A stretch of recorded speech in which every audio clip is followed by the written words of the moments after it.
come running, we gon' fight them till the bloody end. When the elephants come, they gon' bow to my brethren. Lock him in a cage, parade him to the lion's den.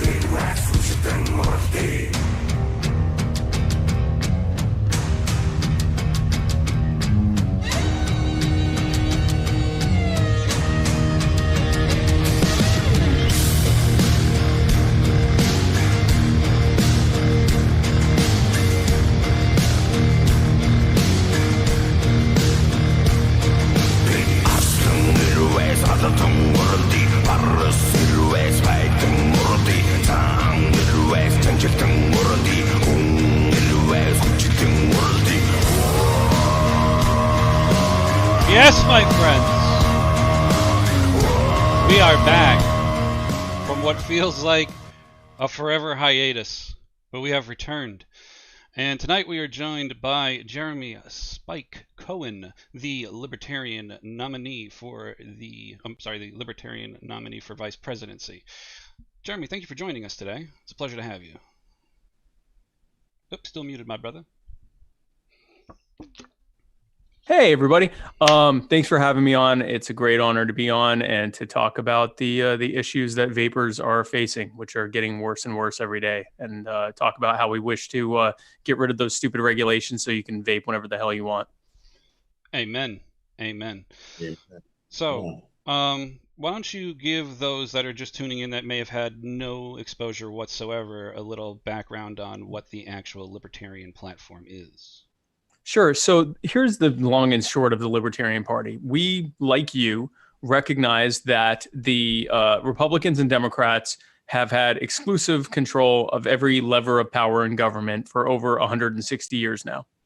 And we've seen what they've done with that control. They've used it to take your power and your freedom and your money more and more every year and use it to enrich themselves and the well-heeled, politically connected billionaire cronies who bought and paid for them to be in office. The reason that we are facing the harmful and abusive and inequitable outcomes of the terribly made, centrally planned policies that they put forward is precisely because they want you to suffer under it. These are not well-intentioned plans. These are plans that were expressly designed to make your life harder and harder, to make it more and more difficult for you to thrive and prosper so that you are reliant on them and so that you aren't a threat to the market share of the cronies who sponsor them. The Libertarians believe in dismantling these oppressive and tyrannical and infringing policies and structures and putting that money and that freedom and that power and that wealth back in your hands where it always belonged so that you can live the life you see fit. We recognize as libertarians that no one can plan your life out the way you can. No one's going to understand it the same way you are. And that's in the best of conditions. In the worst of conditions, the people that are in charge are the exact kind of people that we see now. And they use that power to harm you and they use that power to control you. We want to give you the control back. We want to give you your money back. And we know that you can live a better life that way. That's what the Libertarian Party is about. Fantastic. Awesome. So just so that there's going to be other people that are going to be watching the stream, obviously, that are going to be libertarians that are going to be watching this on your channel as well. Correct, Mr. Okay. So just to give everyone a little bit of background on who we are. So the Vaping Legion that you see here, we are also board members of the United Vapors Alliance, and we just recently had a rally in DC. The purpose of the rally was to go ahead and to express the powers that be that there needs to be reform in order to go ahead and get freedom of choice that is needed for multiple consumers and many small businesses. And there's a death date that has approached in which you have to go ahead and apply to the FDA in order to get approval for your product. There's 13 million vapors plus friends plus families in the United States. And we are extremely passionate about this harm reduction, life-saving technology. Many of us are single issue voters. When you talk to a vapor, they will express the passion that they have because they see the life-changing results. Their family members have seen it, their friends have seen it. So it's something that can be quantified, it can be touched, it can be expressed and felt. And it's a very passionate plea And a lot of these liberties, a lot of these choices are going to be taken away from tens of thousands of small businesses who could not afford to file with the FDA and deal with burdensome regulation that really favors the large tobacco companies. Now, the question that I ask you, Mr. Cohen, is how familiar are you with vaping? What is your, I guess, concept or your idea of what vaping truly is? And what's your opinion on freedom of choice amongst the vaping community? So, and first of all, you don't have to call me Mr. Cohen. You can just call me Spike, but I appreciate it. So these are good questions. The short answer on vaping, here's what I know about vaping. I have never vaped. I actually quit smoking, I don't know, maybe about 10 years before vaping came around, maybe a few years. It was a few years before vaping was a thing. Congratulations. From what I have seen from people who are vaping, it has allowed them to quit smoking a lot more easily than what I went through trying to quit smoking. It is a way to have people quit smoking and stay off of smoking. It is something that is much safer when done correctly. We have seen that when people have had health issues or deaths, more often than not, it has come from misuse or from creating or refilling the cartridges in the wrong way or with the wrong proportions, or the wrong concentrations, and so forth. Which, of course, driving more and more of vaping into the black market will lead to more deaths as a result. I believe that the technology has the potential to threaten the entire smoking industry, which is why you are facing the problems that you're facing now. You said it yourself. You are a threat to big tobacco. And because you're a threat to big tobacco, big anything, big tobacco, big ag, any of these big crony corporate interests will use, and you're watching this firsthand with vaping, they use regulatory burdens that are implemented by their favored pet politicians and by their former employees and soon-to-be employees who work in the various regulatory agencies. They use these regulations to cut out smaller competitors that pose any threat to their market share. And they always do it. They sell it as, we're just protecting the American people. Well, making it harder for people who are vaping instead of smoking does not protect them. It actually makes things worse. It pushes many of them back into smoking, which is exponentially worse, not even comparable in terms of the harm that it does to people's lives, and including ending their lives. So when it comes to freedom of choice in anything, libertarians believe in freedom of choice. We believe it's none of the government's damn business what you do. And we also recognize, as in this case, that when the government tries to make it their business, they make things worse. When the government tries to tell you what you can or cannot do with your life, even in times where you're not harming anyone else, that almost always leads to worse outcomes than if they just let you live your damn life the way that you pleased. And this whole over-regulation of vaping is a perfect example of that. The Libertarian Party, Jo Jorgensen and myself and everyone running as libertarians believe 100% that vapors should be able to be free to make vaping choices that they wish to make without government involvement, and that the businesses, the small businesses and any size business who is providing that service in the market should be free to be able to provide that service, and that it's none of the government's business. Yeah. You mentioned about it being exponentially, less harmful than cigarettes. And I'm glad that you mentioned that, because for many of your followers who may not know, over in the UK, vaping is widely accepted. They actually go ahead and have vaping and the ability to buy these products in hospitals, because ultimately, at the end of the day, the government is paying for that healthcare tab. And if they have the ability to go ahead and reduce that expense, then they'll go ahead and push a less harmful alternative. And over in Europe, you have seen incredible examples of smoking rates going down. In Sweden, they've got the snus product, which has been around for over 30 years. And they have some of the lowest incidences of cigarette use in most of Europe. The UK is slowly following, I think, in second place, if I'm not mistaken. So I'm glad that you at least acknowledge the fact that this is a less harmful alternative. We were never saying that it is a safe alternative. No one has ever said that. The idea here is called harm reduction. And if you believe in if you believe in something such as, providing, clean needles for people who are heroin addicts, then this falls in the same type of category and the ability to go ahead and live a healthier lifestyle. So thank you so much for doing that. And I also wanted to kind of share that with people that are watching this that may not be familiar with this. Yeah, and this also, I'm glad you brought that up, because here's the thing.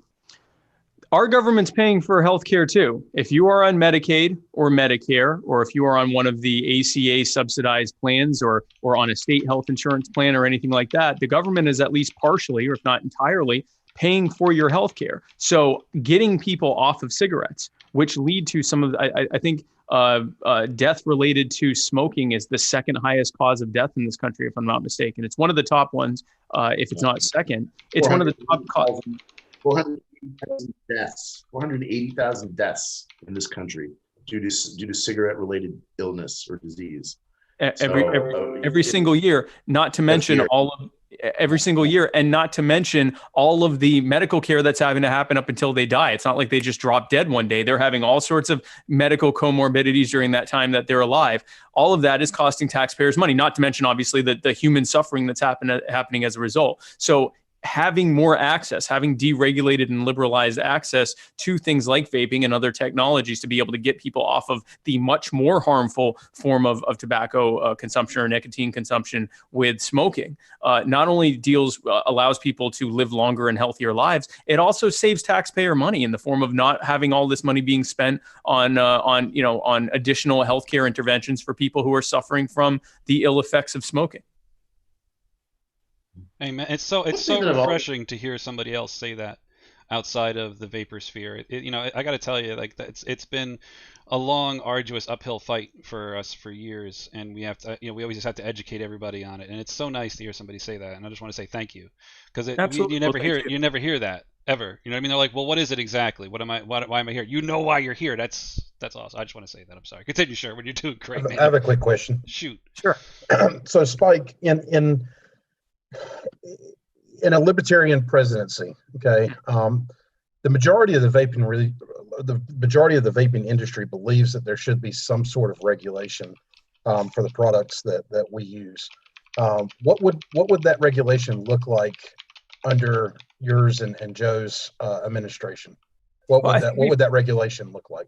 I think before we even look at regulation, we need to look at the harmful regulations that are in place that are making things worse. Before we look at what regulation should be in place, we should first be looking at what should not be in place, not just with vaping, but in every aspect. One of the biggest things that Jo will be doing when she gets elected to the White House is looking at every single regulation that's on the books and looking with experts in the books and see, is this a regulation that is in place to protect the interest or the lives or the rights or the health of the American people, or is it in place to protect some crony industry or some personal special interest that should never have been in place? And if it's the latter, then it goes. In terms of regulation, I think that if you have an industry that largely recognizes that there need to be standards in place, I think there's a lot of that regulation that can happen in-house. And I think the way libertarians tend to look at things, instead of the idea of having government create a top-down regulatory burden, instead we simply empower consumers to go after bad actors when they do bad things, which encourages self-regulation within the industry. So for example, instead of creating one regulatory burden after the next, Reaper likes what I'm saying, instead of creating one regulatory burden after the next, if instead we stop indemnifying companies against being sued when they screw up, and instead just allow the American people to sue people when they mess up, to allow businesses to be held as accountable for damage that they do, as any one of us would be held if we did similar damage. If we allow that to happen, not only can now people that have been harmed by various businesses in their bad or neglectful practices be able to go after them for recompense for the damage that's been caused, but more importantly, businesses who don't want to lose everything in court will self-regulate without any government intervention required, and they'll be able to do so in far more innovative ways than the government imposition could ever do. Because when they're complying with government regulations, they're not doing it to protect themselves. They're just doing it to comply with whatever the letter of the law says. But if they're doing it to make sure that nothing bad happens in the first place, not only do they actually deal with the problem that they're trying to affect, but they do it in a way that is cost effective, in a way that actually is intuitive and makes sense for the industry. And they do it in a way that can adapt to the needs within that industry, including new and innovative technologies to make things safer, to make things less likely to cause damage or anything else. So we tend to believe that the best way to empower the American people to be safe against bad actors or negligent actors is not to create regulatory burdens, which often are just used to harm smaller businesses to the benefit of the larger ones. Instead, we remove the regulations and simply empower the American people to go after bad actors if and when they do that.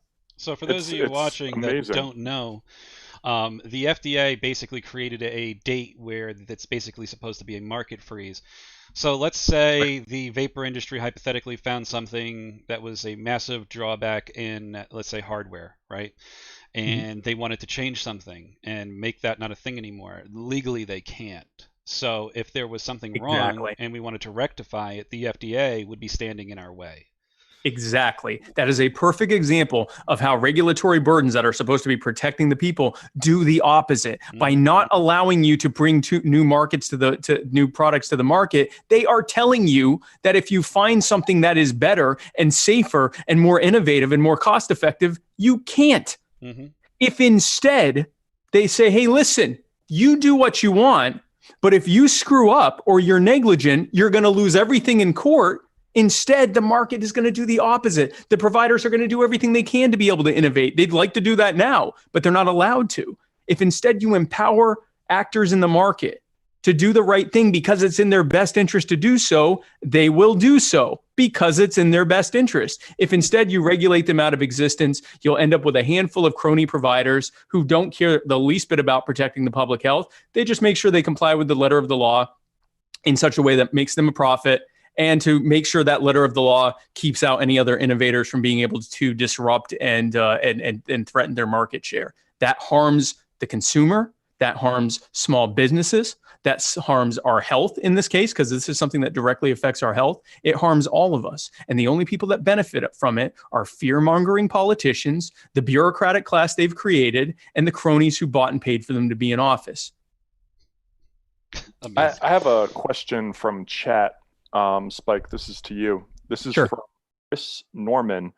Spike, would you actively go out on a limb and propose an official stance to actively promote vaping as a main alternative to smoking cessation? So my thing is this: I don't want to be actively promoting a personal behavior.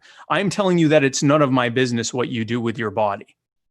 And it's none of the government's business and should not be the government's business what you do with your body. I personally believe, and based on the evidence that I've seen, that vaping is exponentially safer than smoking. But I don't think it would be proper for me running in a position of power to go, I think everyone should be vaping. Instead, I think everyone should be empowered based on the information that they have in front of them to make the choices that they see fit for their health and well-being and that of their families and loved ones, and that it's none of the government's damn business what they're doing in the first place. That was an excellent answer. That was an amazing answer. Yeah, that's an answer that I wish was true. and that's why I say it should not be the government's business, or I should say that it is not the government's business. They make it their business, and we see the harm that happens as a result of that, and it needs to end, and it will end when Jo Jorgensen is elected to the White House. Yeah, in a libertarian government, what do you think government is responsible for? A just government, if government is to claim that it has the consent of the people, that it has the consent of the governed, as it were, there are two main aspects, or I guess three main aspects to that. Number one, its only duties should be directly related to protecting the lives, the rights, and the property of the people under their presumed jurisdiction. At no point should they be robbing anyone to pay for their government. If government cannot be funded in terms of voluntary funding for the services that is providing, that means either it is providing services that people don't want, or it is providing services that people want from someone else but the government. In other words, it means it is funding bad ideas with a gun to your head. And so we believe that a government needs to be funded entirely through voluntary means. And then the last thing is that a government is not legitimately operating under the consent of the governed if it is forcing and coercing people into behaviors they wouldn't have otherwise made if there wasn't a effective gun to their head and a threat to their life and livelihood being ruined otherwise. Those are the three things that libertarians believe, that in order for us to have a government that we can say is actually operating to the benefit of the people and is operating with consent of the governed, that it has to fulfill. Our current government does none of those things. It is not even close to only protecting the lives, rights, and property of the people. In fact, it often completely neglects or intentionally is derelict in duty of doing such a thing. It is entirely funded or almost entirely funded by coercive taxation extortion models. And it often is telling us what to do in every single aspect of our lives under the threat of harm, both financial and physical. Do you think that there should be some form of taxation in a libertarian government? No, I believe that government can be funded voluntarily, and there are many ways to do this. The two ways that come to mind right now are direct fees for services. If government has a service that is required and that is needed, then that means there's a demand for it. If there's a demand for it, then people will be willing to pay for it. If people are not willing to pay for it, that means either it is something they do not need, or it means that it is something they would rather someone besides the government be fulfilling for them, in which case there's a good chance that government shouldn't be doing it in the first place. Another model for things that don't work as well with a direct fee for service model, like some social safety nets that we have and things like that, the way you can fund that is through a transfer fee. That is a voluntary transfer fee, but you can't use the protection of government on whatever the transfer fee was first. So, for example, on any kind of financial transaction that involves any amount of money, there would be, let's say, a 3% transfer fee, and you could choose not to pay it. But so, for example, Sherwin, if I were to sell you a car for $10,000, and we decide, neither one of us decides that we want to pay the $30 transfer fee. If that car turns out to be a lemon and you come back to me and go, hey, my car's a lemon, and I go, haha, you already bought it, tough on you, you can't take me to court because neither one of us paid the transfer fee. So it's inherent on you as a consumer that you would probably want to just pay that $30, that 3% transfer fee. And more importantly, or no, $300, I'm sorry, I knew I was doing that wrong, $300 transfer fee. Or if I am a good seller, part of my marketing is, hey, at Crazy Spike's used car lot, you know that your car is protected because we pay that $300 or 3% transfer fee. We could choose not to do it, but it is more than likely a good idea for us to pay that because we aren't able to utilize government protection in the case that something goes wrong or that one of us acted in bad faith. This is one of many innovative models that can come forward that are ways that government can voluntarily be funded, but we have to take away their ability to rob all of us at gunpoint. That's the model they have now. Their model right now is protection racketry. And it has led to, the exact, if the people that are providing services to you are funding them through a protection racket, you should not be surprised that the services you're getting are often harmful and abusive and inequitable, because of course they would be. We are being funded. We are being served by a violent monopoly. We need to change that. And part of that is ending taxation and moving towards a voluntarily funded government model. Interesting. I want to point out real fast that Spike did not receive any of these questions beforehand. I don't know if you can see in the reflection of his glasses, but there's no teleprompter in front of him like some other candidates would have. Just real quick, Spike, and what do you say to those who say that a vote for libertarian is a wasted vote? A wasted vote is voting for the people who created the problems that you're facing right now. When you are told by the very parties and the very politicians who created the problems that you are facing and who then work to make those problems worse and worse, and every single election cycle, they show up and go, hey there, me again. I know I created all these problems you're facing right now, but I swear to you, if you vote for me one more time, I am going to fix these problems. You're going to be amazed. I'm just going to fix them. And I know I'm actively right now making these problems worse, but with your vote, this one time, I swear to you, this time, I'm totally going to fix it. And frankly, if you don't vote for me, you're going to get this terrible guy over here that I work with every single day to make your life harder and to enact ever more and more terrible policies that make your life harder. That is throwing your vote away. It's actually worse than throwing your vote away. Throwing your vote away would be taking the ballot and scribbling on it and then throwing it in the trash. That would do less harm than continuing to vote for the very politicians and parties who created the problems that we are facing and who make them worse every single day, and who pretend in this theater of the absurd that they are fighting against each other when we watch them work together every single day to screw us over just a little bit more than they did the day before.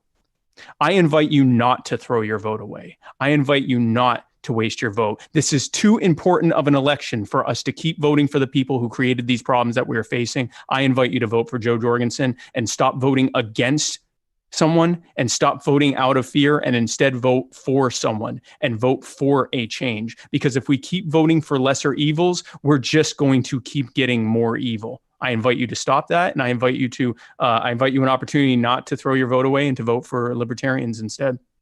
Awesome. So I'm going to ask Go ahead, Sherwin. I'll wait.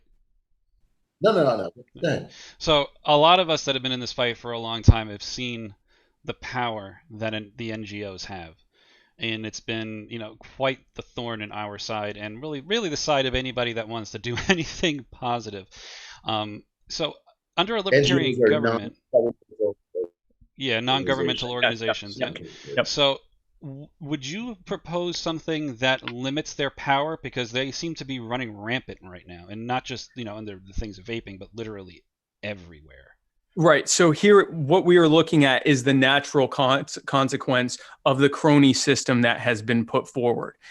The reason that crony system has been put forward is because government has empowered itself to provide the product, if you will, of protecting and enforcing crony interests. And when they provide that supply, here comes the demand for that service. We have to cut it off at its supply. We have to cut it off at its root and core. That is a big part of why we are against the taxation model. That is why we are against the Federal Reserve. That is why we are against the ability of the government to effectively print out and rob as much money as they have to take and create in order to be able to fund whatever they want. That empowers them to then go to the cronies and say, hey, who here wants some benefits? Who here wants to have the government regulate things into oblivion and protect your market share? Who here wants to be a part of that? You just have to fund our campaigns. You just have to fund our lifestyle. You just have to pad our pockets, and then we'll do that for you. But the root of the problem is the fact that the government can extract as much money as it wants whenever it wants. You take that away and you make it where they really have to actually demonstrate value before they do something. That kills cronyism at its root before we ever even have to look at the actual cronies themselves. The cronies are only going to this market of cronyism and walking up to this federal trough because it's there. If you take it away and make it where the only way they can make money is by providing value to the market, then that's what they'll do. They're just trying to get rich. And you just got to take away the supply. And taking away the supply means ending the system of extortion and ending the Federal Reserve and ending this coercive model of revenue for government. So I have a question from chat. This is from Bill Tarling. Okay. How do you feel about the way states are charging cigarette tobacco type tax rates for e-liquid vapor products, especially given that these products can save healthcare costs and public health? I think it's absolutely ridiculous. Like he said, not only should it not be charged the same way as tobacco, which here is why we were sold on tobacco taxes and alcohol taxes and other so-called vice taxes. We were told it's costing the public this additional money because of healthcare concerns related to this. And so therefore we need to tax it directly. Okay. But now they're saying we have to tax stuff that isn't affecting that and isn't burdening, isn't causing increase in healthcare costs. In fact, if anything, it's reducing healthcare costs because of the number of people that would have been smoking otherwise. But we're still going to tax it the same anyway. It's stupid. And it makes no sense, but it does make sense because the reason those taxes were put in place were originally to protect big tobacco against little tobacco. That's a story that's often swept under the rug when we talk about this stuff. The large tobacco companies were perfectly fine with this arrangement because they could afford it. Their smaller competitors could not. That was why they were fine with it. It is why they have advertising campaigns for these, ending these tobacco or increasing tobacco laws. It's tobacco companies that are funding it because they're perfectly fine with it. It cuts off their competition. Well, now that little tobacco is gone, now here comes little vaping. Here comes a completely disruptive, innovative way that threatens not just their market share, but the entire industry, where next to no one would be smoking if this were liberalized and more people are able to have more easy access to vaping and vaping products. And so they are horrified at that, and they absolutely want these taxes to be put on them. But it makes absolutely no sense whatsoever. It is an absurd thing. And libertarians are not just running at the top of the ticket. We're running in cities and counties and all 50 states. Actually, tomorrow night I'm heading to Minneapolis. I'm going to help a guy named Chris Claviter, who's running for mayor of Burnsville, Minnesota. Libertarians are running up and down the ballot in every single state in the union, plus DC and Guam. And here's what I will tell you: if there is a libertarian that is running on your ballot, president, vice president, Senate, Congress, governor, whatever, state Senate, county council, mayor, city council, whatever, anywhere up or down the ballot, they agree with me on this. We all recognize that is a complete violation of your right to be able to do with your body what you wish. And it's also stupid. It is a stupid, as any attempt to control you often is, it leads to stupid outcomes like life-saving technologies being taxed the same as the harmful products that they are replacing. So, say for example, if you were to win the presidency, get into office, you have a lot of bureaucracy that you're going to be dealing with. Mm-hmm. Does the Libertarian Party believe in governmental agencies? We believe that most governmental agencies are in place to protect crony interests and either need to go or just be completely deregulated in the power that they have in what they're regulating. We do believe that again, if government is to be a legitimate government, it should only be protecting the lives, the rights, and the property of the people. Most agencies are not doing that, and in fact are doing the opposite. They're infringing upon the lives and rights and property of the people, and we see it every single day in the form of the absurd regulations and taxes and mandates and orders that they put out, which largely harm Americans and just so happen to also enrich and benefit the cronies who bought and paid for the politicians and regulatory agents to be in power that are currently in power. What we are looking at when Jo Jorgensen gets into the White House is a thorough review of regulations and of whether or not they're benefiting the people or whether they're benefiting the cronies. And if it is the cronies that are being benefited, they have to go. We also believe that there should be sunsets on regulations and laws where they naturally are going to expire, which forces us to regularly look at these laws and regulations and see, do we need them? Did we ever need them? Do they need updating? Instead of we have laws on the books that were put in place when our great grandparents weren't even alive. And we are still, abiding by these laws under threat of harm, even though everyone who was involved in it has been dead for over 100 years. And yet it's still written there. It's still the law. You can still have your life ruined if you don't obey it. And it may not have even made sense when they passed it, and sure as hell doesn't make sense now. Yeah. One of the things that I've read recently is that 7 out of the 10 wealthiest communities are in the Virginia area, around DC Beltway. Yeah, DC Beltway. Yeah, the DC Beltway, and it never used to be like that. And it's gotten to the point where the bureaucracy is so expansive, and government has grown so out of control that it's like a self-perpetuating machine that just keeps on eating and churning and moving forward and growing bigger. Obviously would need to have some form of partisanship, in the Congress in order to get some of these things done. Executive orders have strengthened a little bit because of the DACA ruling that was recently the Supreme Court ruled on. But how would you achieve a lot of these goals that you would like to do? I mean, a review is great, but still our system of government, we need Congress to pass some of these laws unless you're just going to go fully through with executive orders only.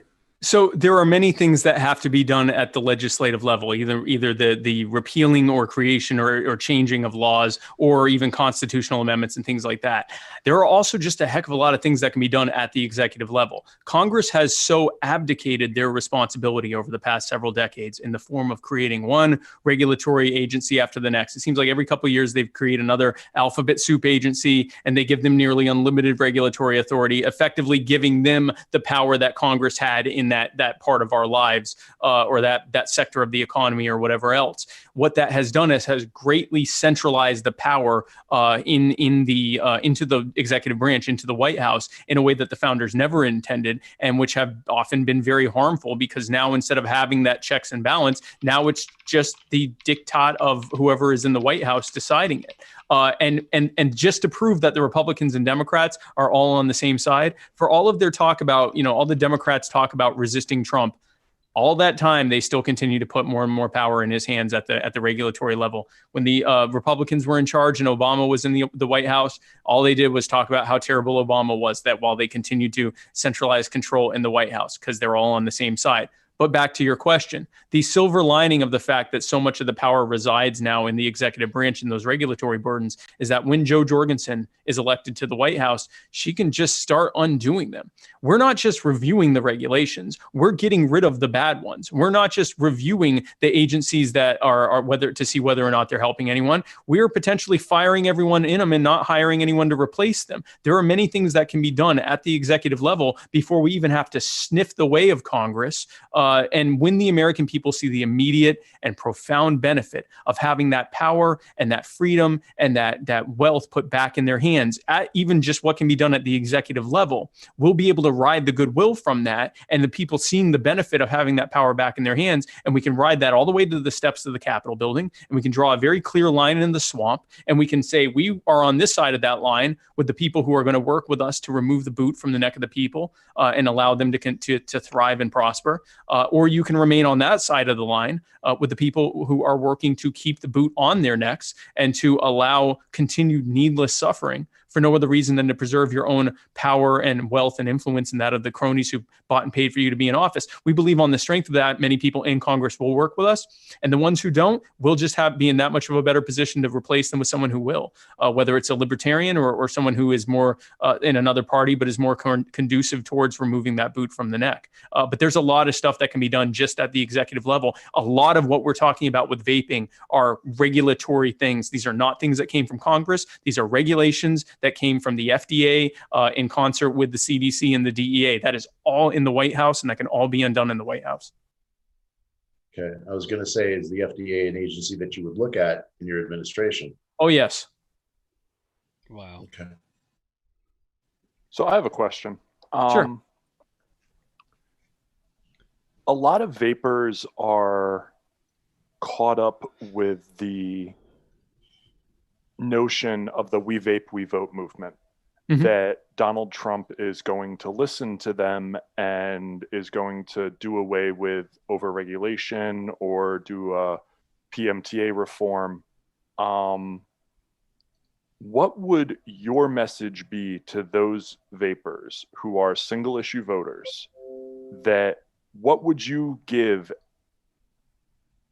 that wouldn't be a quote unquote empty promise that many other politicians have given before about vaping? We've had Ron Johnson speak how he was going to help the vapors.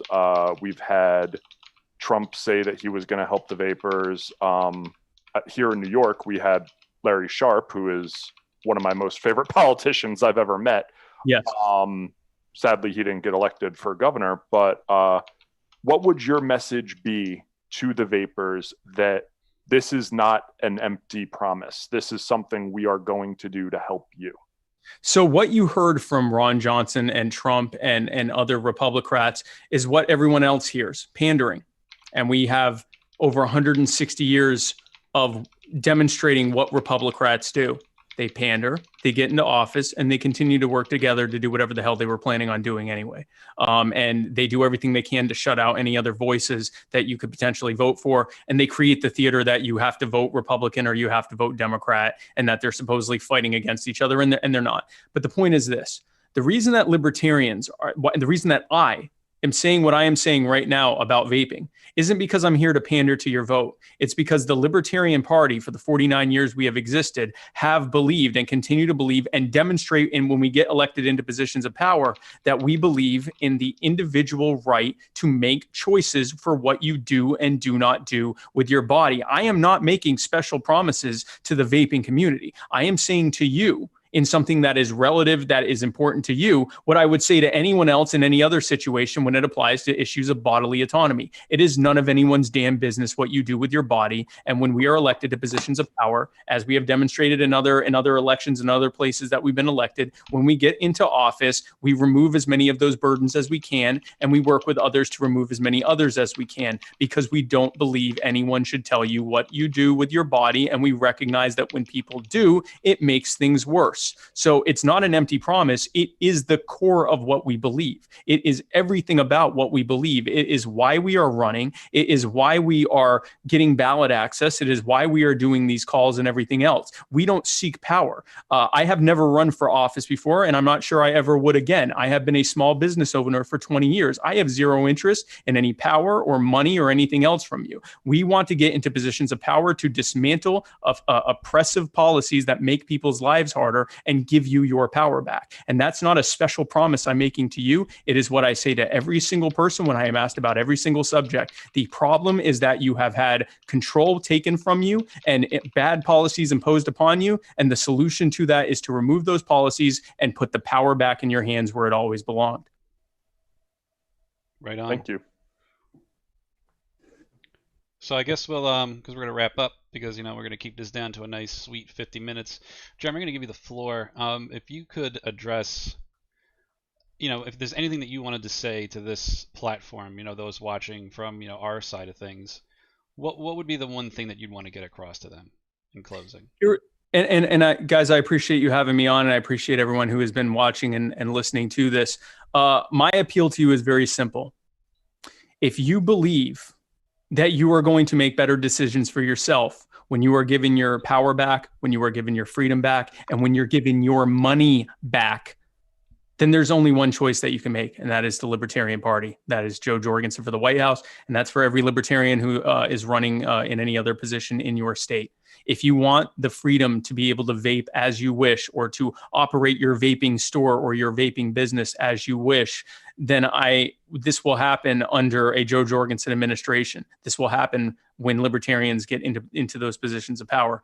And this is true on other things as well. If you want to see an end to police brutality, if you want to see an end to the chaos in the streets, if you want to see an end to the wars overseas, if you want to see an end to the skyrocketing cost of healthcare and higher education, if you want to see an end to this terrible and destructive war on drugs, if you want to see an end to people being put in prisons for victimless crimes of commerce, if you want to see an end to all of the things that are happening every single day where everyday people's lives are being made harder because they are being told how to live their lives and they are being robbed to pay for it. If you want to see an end to that, and if instead you want to see the power and the control and the freedom and the money being put back in your hands so that you and your community can decide what you want your lives to look like, what you want your neighborhoods to look like, what you want your communities to look like, then I ask you to vote Libertarian. I ask you to vote for Jo Jorgensen and myself to the White House. And I ask you to look into what the Libertarian Party believes. If you go to lp.org, you can find out more about the Libertarian Party. And if you like what you see, I ask that you join.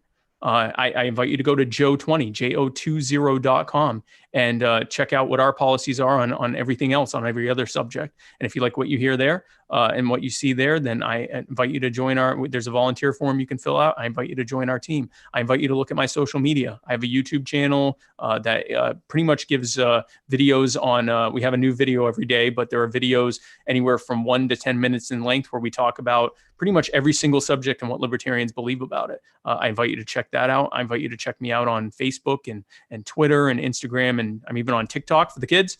And I invite you to check out Jo Jorgensen. She's on everything except for TikTok. I'm the only one on TikTok. But check out Jo Jorgensen on Facebook, Twitter, Instagram, YouTube, and so forth.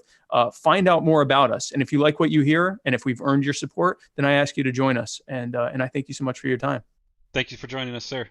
Thank you so much. All right, everybody. Thank you for coming out tonight. That's going to conclude the show for us. A nice little brief Sunday afternoon program. We will see you next Saturday for Savage Saturday. We have a lot of stuff to cover, so we'll see you then.